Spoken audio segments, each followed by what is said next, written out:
John Rabe, the Good Man of Nanking.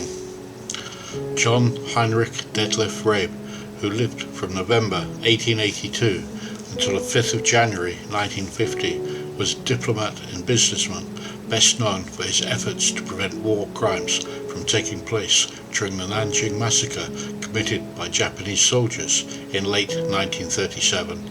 John Rabe helped to establish the Nanking Safety Zone, which was responsible for protecting around 250,000 Chinese civilians when the Japanese Imperial Army invaded the city.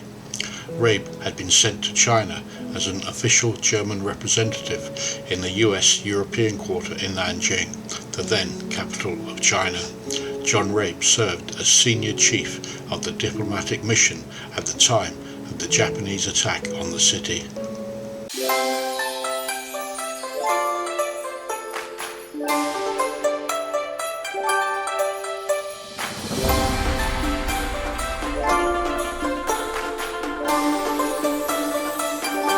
Early life and career. John Rabe was born in Hamburg, Germany on the 23rd of November 1882.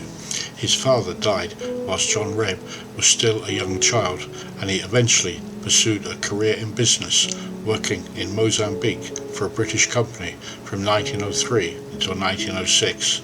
Back in Germany, he departed once again in 1908 and arrived in Beijing via the Trans-Siberian Railway. In Beijing, he married Dora Caroline Schubert in October 1909, and together they had 2 children, a daughter Margaret and a son Otto. From 1910 until 1938, Rabe worked for Siemens AG China Corporation in Mukden, now Shenyang, Beijing, Tianjin, Shanghai, and finally Nanjing, or Nanking. While working in Nanjing, Rabe developed diabetes, requiring him to take regular doses of insulin. In 1931, he became the head of the Siemens branch in Nanjing, and on the 1st of March 1934, he joined the Nazi Party. Establishment of the Nanking Safety Zone. At that time, the late 1930s, there were many Westerners living in Nanjing, at that time the capital of China. Many Westerners were there conducting trade, while others on missionary work. As the Imperial Japanese Army approached the city in December 1937 and bombing raids began, all but 22 of the Western population departed Nanjing. On the 22nd of November 1937, John Rabe, along with others, organised the International Committee for the Nanking Safety Zone in an effort to provide sanctuary to Chinese refugees with food and shelter from the impending massacre conducted by the Japanese. John Rabe explained his reasoning for this as, "There is a question of morality here. I cannot bring myself for now to betray the trust these people have put in me, and it is touching to see how they believe in me."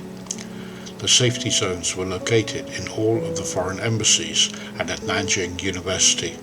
The committee was inspired by the establishment of a similar neutral zone being implemented in Shanghai, which had offered protection from the Japanese to around 450,000 Chinese civilians.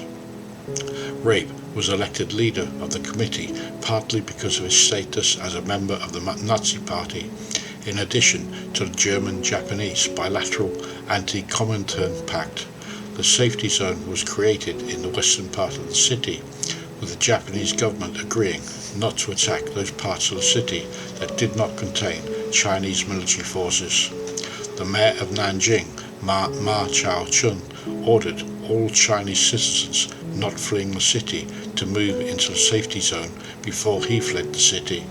When Nanjing fell to the Japanese on 13th of December 1937, around 500,000 non-combatants remained in the city. John Rabe also opened up his properties to house more than 650 refugees. Nanjing Massacre. According to documentation written by John Rabe, the Nanjing Massacre caused the deaths of 50 to 60,000 civilians in the city. Rabe and his fellow administrators in the safety zone made frantic efforts to stop the atrocities from happening. Other estimated figures for the death toll vary, with numbers up to and higher than 300,000. John Rabe was instrumental in appealing to the Japanese, using his credentials in the Nazi Party often being nothing more than a delay, although any delay allowed more to escape. The documentary Nanking credited Rabe with saving the lives of around 250,000 people, with other sources claiming he saved the lives of up to 300,000 Chinese civilians. In his diary, John Rabe documented any Japanese atrocities committed during the assault on and occupation of the city. After he returned to Germany, John Rabe gave a series of lectures in which he stated that we Europeans put the number of civilian casualties at about 50,000 to 60,000. However, Rabe was not the only person to record the atrocities committed by the Japanese soldiers.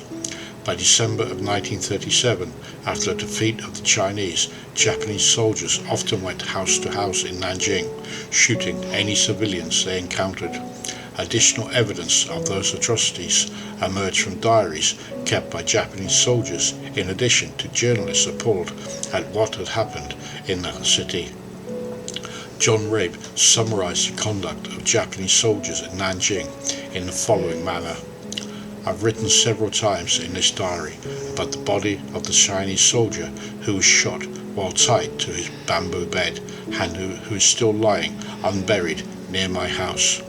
My protests and pleas to the Japanese embassy finally to get this corpse buried or give me permission to bury it have so far been fruitless. The body is still lying in the same spot as before, except that the ropes have been cut and the bamboo bed is now lying about 2 yards away. I am totally puzzled by the conduct of the Japanese in this matter. On the one hand, they want to be recognized and treated as a great power on a par with European powers. On the other, they are currently displaying a crudity, brutality and bestiality that bears no comparison except with the hordes of Genghis Khan. I have stopped trying to get the poor devil buried, but I hereby record that he, though very dead, still lies above the earth. Returned to Germany. John Rabe left Nanjing on the 28th of February 1938, travelling first to Shanghai before his arrival back in Berlin on the 15th of April. He took with him several source materials documenting the atrocities committed by the Japanese in Nanjing. John Rabe then showed films and photographs of those atrocities in lectures and presentations in Berlin. He even wrote to Hitler asking him to use his influence to persuade the Japanese to stop any further violence towards the Chinese people, especially in Nanjing. During his time in Berlin, John Rabe was detained and interrogated by the Gestapo, and his letter to Hitler was never delivered. Due to the intervention of Siemens AG, John Rabe was eventually released from detention. He was permitted to keep his photographic evidence of the Japanese atrocities, although his films were confiscated, but he was forbidden to lecture or write further on the topic. Rabe continued working for Siemens, including a brief posting to the then relative safety of Afghanistan. Apart from that brief overseas posting, for the rest of the war years, John Rabe worked in Siemens headquarters in Berlin. Post-war. After the war, John Rabe was arrested, first by the Soviet NKVD and then by the British Army. Both times he was eventually released after an intense interrogation.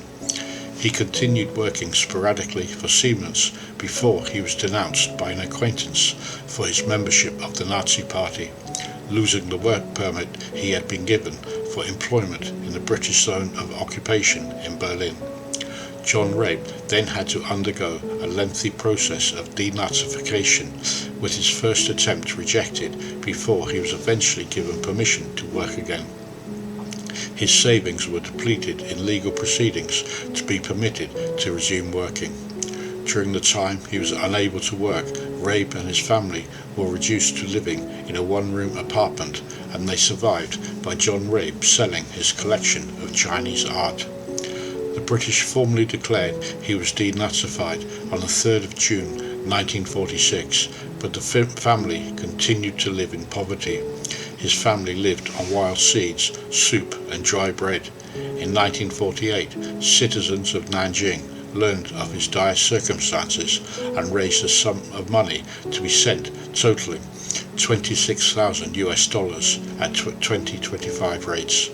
The mayor of Nanjing travelled to Germany, bringing the donation and a large amount of food for the family. Death and legacy. On the 5th of January 1950, John Rabe died of a stroke and was buried at the Kaiser Wilhelm Memorial Cemetery in Berlin-Charlottenburg. When his wife died in 1964, she was buried beside him. At the time, there was a limitation on graveyard usage in Germany, and the Rabe burial plot was overdue by 1985. In 1997, the tombstone of John Rabe and his wife was moved from Berlin to Nanjing, where it received a place of honour at the Massacre Memorial Site. In 2005, John Rabe's former residence in Nanjing, the John Rabe House, was restored to its former state. It now houses the John Rabe and International Safety Zone Memorial Hall, which opened in 2006.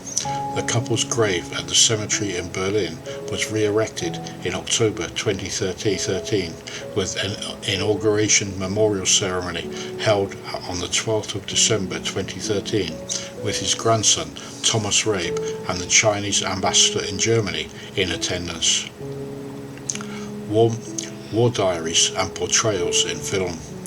A selection of John Rabe's wartime diaries was published in English as The Good German of Nanking, UK title, and The Good Man of Nanking, the US title.